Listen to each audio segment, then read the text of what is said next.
So once again అందరికీ very good evening. So మేమందరం ఇక్కడ చాలా ఎక్సైటెడ్గా ఎనర్జెటిక్గా ఎంజాయ్ చేస్తూ ఉన్నాం ఈ ఈవినింగ్ టైంలో. సో ఎందుకంటే బిగ్గెస్ట్ సెలబ్రేషన్ సిగ్నేచర్ అట్ 10లో మేము ఉన్నాం. సో ఈరోజు ఈ టైంలో మనకు ఇంకొక వండర్ఫుల్ పర్సన్ నాతో పాటు ఉన్నారు. సో మా నేటివ్ ప్లేస్ నుంచి వచ్చిన ఒక గ్రేట్ లీడర్.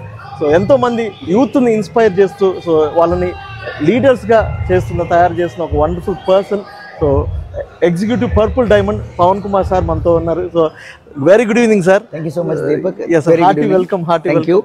ఎస్. సో ఈ యొక్క టైంలో మనకి సార్ ద్వారా మనం ఎన్నో విషయాలు మనం తెలుసుకున్నాము. సో సార్ యొక్క సక్సెస్ఫుల్ జర్నీ, సో ఎంతోమంది పీపుల్ని ఆయన సో ఇన్స్పైర్ చేస్తూ ఆయన ఎంతోమంది యూత్ని లీడ్ చేస్తూ ఉన్నారు ఈ యొక్క ఈవినింగ్ టైంలో.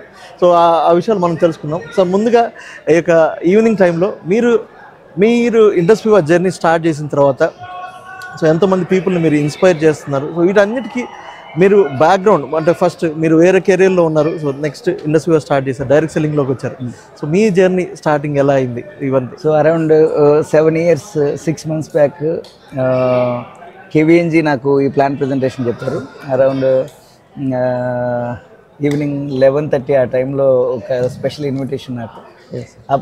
వన్స్ ఆ ప్లాన్ ప్రజెంటేషన్ అయిన తర్వాత I come to understand the real potentiality of this business. And అప్పటి వరకు మనం నాకు తెలిసినంత వరకు జాబ్లో చాలా బాగా కష్టపడితే మనకి ఒక 50,000-60,000 రూపీస్ కెరియర్లో నేను రీచ్ అవ్వడానికి 11 years పట్టింది పర్ మంత్. అలాంటిది ఒక 10 lakh రూపీ ఆపర్చునిటీ మనం కష్టపడితే వస్తాయి. మనం సేమ్ వర్క్ చేయడం సేమ్. నాకు ప్లాన్ ప్రజెంటేషన్ చెప్పేటప్పుడు నాకు చెప్పింది అంటే, పవన్ ఎన్ని గంటల రోజులో కష్టపడతానంటే పర్ డే నేను ఒక 8 hours ఆన్ఫీల్డ్లో ఉంటాను సార్ నేను.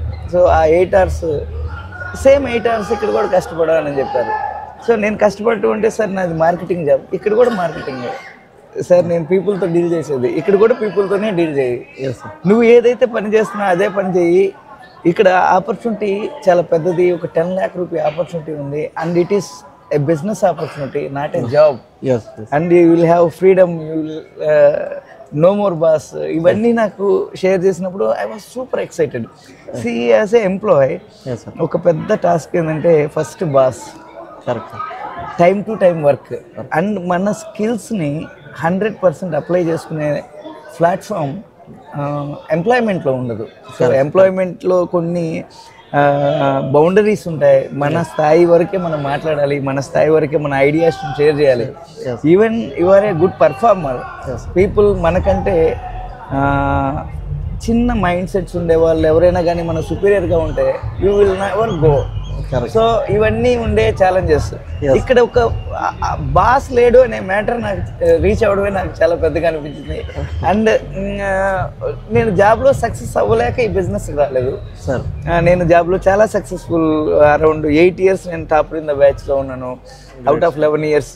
అండ్ ఫాస్టెస్ట్ గ్రోత్ కూడా నాకు ఎంప్లాయ్మెంట్లో. అయితే మారుతున్న లైఫ్ స్టైల్స్ కానీ లేకపోతే గ్లోబల్ చేంజెస్ ఏవైతే ఉన్నాయో వాటికి సూటబుల్ అయ్యే ఆపర్చునిటీ గురించి నేను ఎదురు చూస్తున్నాను. అండ్ ఒక చేంజ్ కావాలి. ఆ చేంజ్ ఇలా నాకు ఇండస్ట్రీ ఫామ్లో రావడం అండ్ ఆ ప్రాజెక్ట్ నాకు అర్థం అవడం, నేను వెరీ ఫార్చునేట్గా ఉంటాను నేను. అండ్ ఈ ఆపర్చునిటీకి ఎప్పుడు గ్రేట్ చెప్పేది ఎందుకంటే ఎంప్లాయ్మెంట్లో కరోడ్పతి అనేవాడు ఎవడు ఉండడు. కరోడ్పతి అవ్వడం నేను ఎంచుకున్న, బహుశా ఇంకెక్కడైనా ఉంటుందేమో, నేను ఎంచుకున్న ప్రొఫెషన్లో no one can become a crorepati. Lifestyle అవన్నీ ఏముండవు. సో కామన్ లైఫ్ ఉంటుంది. దానికి మించిన లైఫ్ని దీంట్లో ఎక్స్పీరియన్స్ అవ్వడానికి ఈ ప్రాజెక్ట్ నాకు చాలా ఉపయోగపడింది. Yes sir, thank you sir. So మీరు యాక్చువల్గా ఎప్పుడు మీటింగ్స్లో చెప్తుంటారు సార్, ఒక నార్మల్ విలేజ్ నుంచి వచ్చాను నేను. సో ఆ జర్నీ ఎలా ఉంది సార్? లైక్ నార్మల్ విలేజ్ నుంచి వచ్చి, నార్మల్ బ్యాక్గ్రౌండ్ నుంచి వచ్చి, సో ఇటువంటి ఇప్పుడు వన్ ఆఫ్ ద కరోడ్పతిగా ఉన్నారు ఈ ఇండస్ట్రీ కంపెనీలో. సో ఈ జర్నీ ఎలా ఉంది మీకు మొత్తం? One thing I would like to add something. Yes sir. Village జర్నీకి పవర్టీకి సంబంధం లేదు. విలేజ్లో ఉండేవాళ్ళు రిచ్గా ఉండొచ్చు. అయితే విలేజ్ నుంచి పోవర్టీ లైన్ నుంచి వచ్చిన వాడికి ఒక పెద్ద ఛాలెంజ్ ఏముంటుందంటే కామన్గా సార్, ఫర్ ఎగ్జాంపుల్ వాళ్ళకి ఒక బ్రేక్ ఈవెన్ పాయింట్ దాటి ఆలోచించే కెపాసిటీ ఉండదు. ఫస్ట్ వాళ్ళు ఆలోచించాలనే విషయం వాళ్ళకి తెలియదు.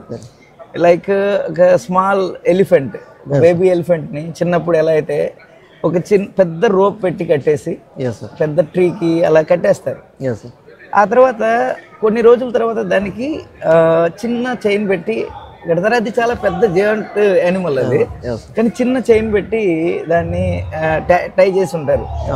పీపుల్ అందరికి ఒక సర్ప్రైజ్ ఏంటంటే అంత పెద్ద యానిమల్ అంత చిన్న టైని ఎందుకు తీసుకోలేకపోతుంది, అయితే దాని నుంచి ఎందుకు రిమూవ్ అవ్వాలి, ఎందుకు అలాగే నిలబడి ఉంటుంది.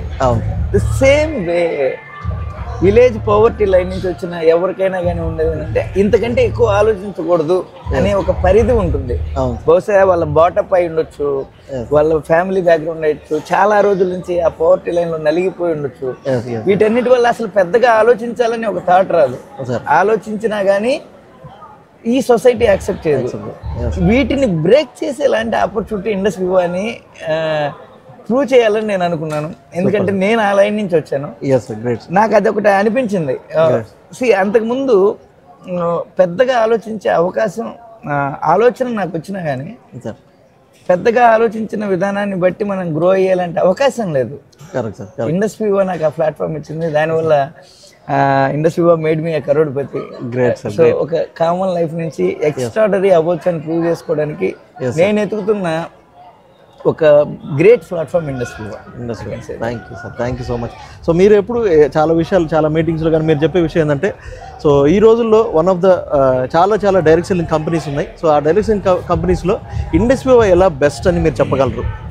ఫర్ ఎగ్జాంపుల్ అన్ఎంప్లాయ్మెంట్ చాలా ఉంది మన ఇండియాలో. సో దాంతోపాటు అండర్ ఎంప్లాయ్మెంట్ ఎక్కువ ఉంది. సో వాళ్ళు మనం ఒకవేళ రైట్ కెరీర్ చూస్ చేసుకోవాలంటే ఇండస్ట్రీ ఎందుకు చూస్ చేసుకోవాలి? దీన్ని రెండుగా మనం మాట్లాడుకోవాలి. ఫస్ట్ అన్ఎంప్లాయ్మెంట్, అండర్ ఎంప్లాయ్మెంట్ గురించి మనం మాట్లాడేటప్పుడు మనం డ్యూ టు టెక్నాలజీ, లైక్ ఒకటి మనం సీరియస్గా తీసుకోవాల్సిన విషయం ఏంటంటే టెక్నాలజీ గ్రో అవుతుండే కొద్దీ, ఫర్ ఎగ్జాంపుల్ ఫస్ట్ మనకి ఏటీఎం మిషన్ వచ్చింది, తర్వాత సిడిఎం మిషన్ వచ్చింది, తర్వాత ఫోన్పే లాంటి విషయాలు వచ్చాయి. వీటన్నిటి వల్ల బ్యాంక్ సెక్టార్లో వచ్చిన చేంజెస్ చూడండి. అండ్ ఇవి కాకుండా మనకి గ్లోబల్గా మనం చూసినట్టయితే ఎన్ని రకాల చేంజెస్ వస్తున్నాయి. గ్లోబల్గా వస్తున్న చేంజెస్. పీపుల్ ఎక్కువ మంది స్కిల్ఫుల్ పీపుల్ ఉన్నారు, కానీ ఆపర్చునిటీస్ లేవు. ఫర్ ఎగ్జాంపుల్ ఒక ఇంజనీరింగ్ కాలేజ్ తీసుకున్నాం మనం. ఫర్ ఎగ్జాంపుల్ ఒక 400 people passed out per year. దాంట్లో 40 people they are comfortable, another 100 people they got the job. అంటే అవి జాబ్ అంటే వాళ్ళకి వాళ్ళ రోటీ కప్డా మకానికి మాత్రమే సూట్ అవుతుంది, ఫ్యామిలీ లైఫ్ని లీడ్ చేసేలాంతా ఉండదు. సో అరౌండ్ ఒక 30-40% పీపుల్ మాత్రమే ఎంగేజ్ అవ్వగలుగుతున్నారు ఏదో ఒక పనిలో. మిగిలిన వాళ్ళకి వాళ్ళు పని చేసే కెపాసిటీ ఉన్నా కానీ పని దొరకట్లేదు. I went to Hyderabad. మీరు కానీ చెక్ చేసినట్టయితే ఇప్పుడు గిగ్ వర్కర్స్ అని ఉన్నారు. గిగ్ వర్కర్స్ అంటే కస్టమర్కి డెలివర్ చేసే డెలివరీ బాయ్స్, లైక్ జొమాటో కానీ లేకపోతే ర్యాపిడో కానీ, like these kind of people, Amazon delivery boys, ఈ డెలివరీ బాయ్స్ కానీ ఇలాంటి వాళ్ళు, వీళ్ళందరూ ఎవరంటే బాగా ఎడ్యుకేటెడ్, వాళ్ళకి వేరే రిసోర్స్ లేక ఇలాంటి గిగ్ జాబ్స్ ని సెలెక్ట్ చేసుకోవడం ఇలా ఉంది. అయితే నాలాంటి ఒక కామన్ ఫెలో చిన్న బ్యాక్గ్రౌండ్ నుంచి వచ్చిన వాడికి ఈ అవకాశం కరోడ్పతి అయ్యేలాంటిది. అట్లీస్ట్ నా ఒపీనియన్ ఏంటంటే ఈ ఆపర్చునిటీ ద్వారా కొంతమందిని మనం ఇగ్నైట్ చేయడానికి, ఈ అన్ఎంప్లాయ్మెంట్ని ఓవర్కమ్ చేయడానికి, లేదా ఈ అండర్ ఎంప్లాయ్మెంట్, ఎర్లియర్ అన్ఎంప్లాయ్మెంట్ ఎక్కువ ఉండేది, ఇప్పుడు అండర్ ఎంప్లాయ్మెంట్ చాలా ఎక్కువ ఉంది. ఈ వీటిని ఓవర్కమ్ చేయడానికి ఈ ఆపర్చునిటీ చాలా ఉపయోగపడుతుంది.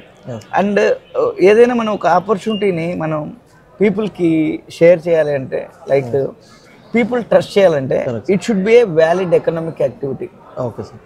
పీపుల్ ఎక్కువ మంది ఈ ఆపర్చునిటీని సెలెక్ట్ చేసుకోకపోవడానికి ఉండే రీజన్ ఏంటంటే వాళ్ళకి ఇది వ్యాలిడ్ ఎకనామిక్ యాక్టివిటీ అనే విషయం తెలియదు. లైక్ ఈవెన్ పీపుల్ డెలివరీ బాయ్గా వెళ్ళడానికి చాలా కంఫర్టబుల్గా ఫీల్ అవుతుంటారు.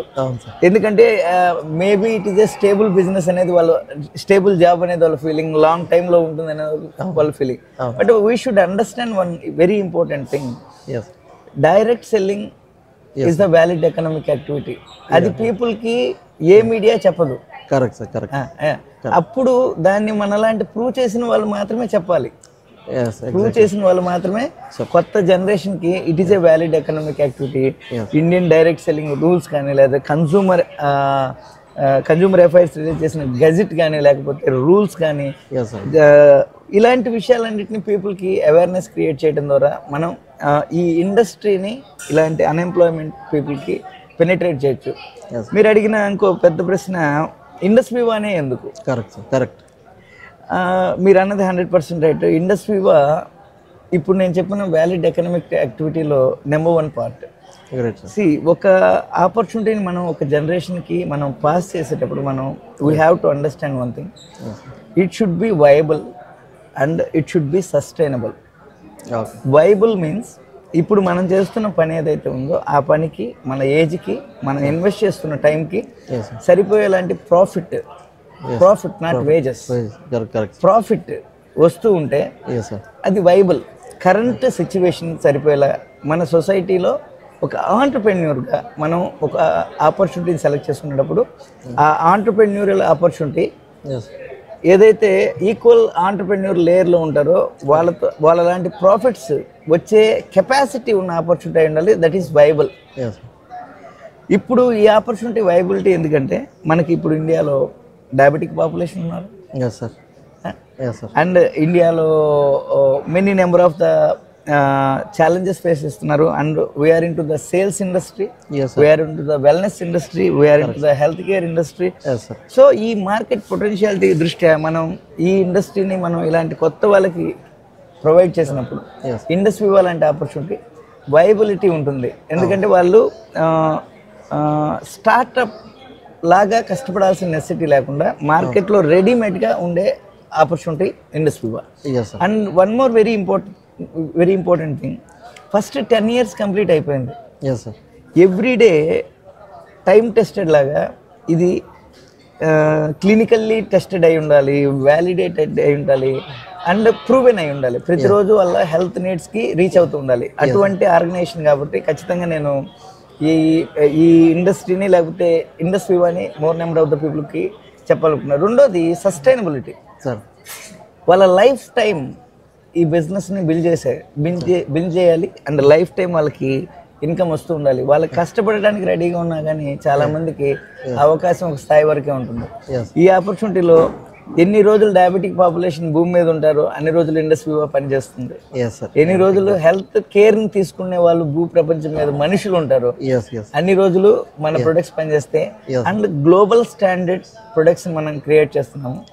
Not only local standard, all our products are global standard, clinically tested, validated and publications ఉన్నాయి. ఇలాంటి ఫుడ్ సప్లిమెంట్స్ ఉన్న ఆర్గనైజేషన్ నేను ఇప్పటి వరకు ఎక్స్పీరియన్స్ అవ్వలేదు. సో దాని గురించి ఈ కంపెనీని నేను ఖచ్చితంగా ఈ ఇండస్ట్రీలో ఆంటర్ప్రెన్యూర్ ఆపర్చునిటీగా కొత్త జనరేషన్కి ప్రమోట్ చేయడానికి చాలా చాలా ఎక్సైటెడ్గా ఉన్నాను. సో ఫైనల్గా చెప్పాలి అంటే ఈ ఇండస్ట్రీ జర్నీలో సో మీకు బిగ్గెస్ట్ సో బెస్ట్ మూమెంట్ అని చెప్పాలంటే ఏది అని చెప్పగలరు మీరు?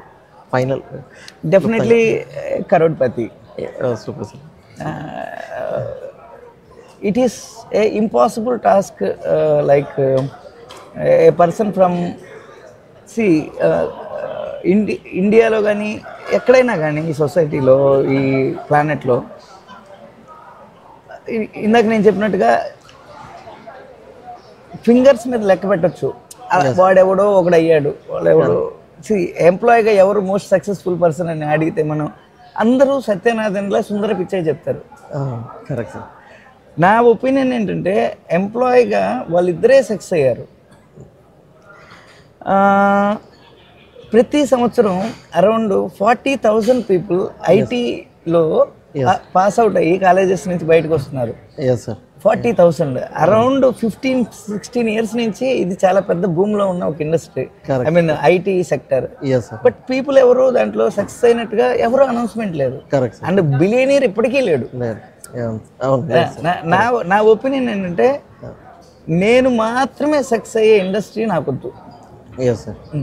నాతో పాటు ఎవరైతే ఈ బిజినెస్ స్టార్ట్ చేస్తున్నారో ఈ ఇండస్ట్రీలో వాళ్ళు కూడా గ్రో అవ్వాలి, అటువంటి ఒక ఆపర్చునిటీ కావాలి. So in my organisation 1 crorepati is there along with me.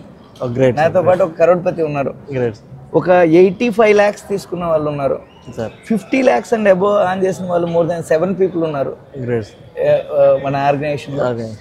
Around 20 lakhs and above earn చేసిన వాళ్ళు 30 people ఉన్నారు. సో ఆల్ టుగెదర్ ఇది నేను మాత్రమే గ్రో అవ్వడం కాదు, many number of the people uplift చేసి ఇలాంటి ఒక వండర్ఫుల్ ఆపర్చునిటీ అని నేను ఫీల్ అవుతున్నాను. ఫీల్ అవడమే కదా, అది ప్రూవ్ అయింది. నా ఆర్గనైజేషన్లో వచ్చిన గ్రోత్ని బేస్ చేసుకొని అది ప్రూవ్ అయింది. సో ఒకరు మాత్రమే గ్రో అయ్యేలాంటి ఇండస్ట్రీ కాదు, మనం ఎంతమంది అయితే దీంట్లో యాడ్ అవుతూ ఉంటారో అంతమంది గ్రో అవడానికి పాసిబిలిటీ ఉన్న వండర్ఫుల్ ఇండస్ట్రీ.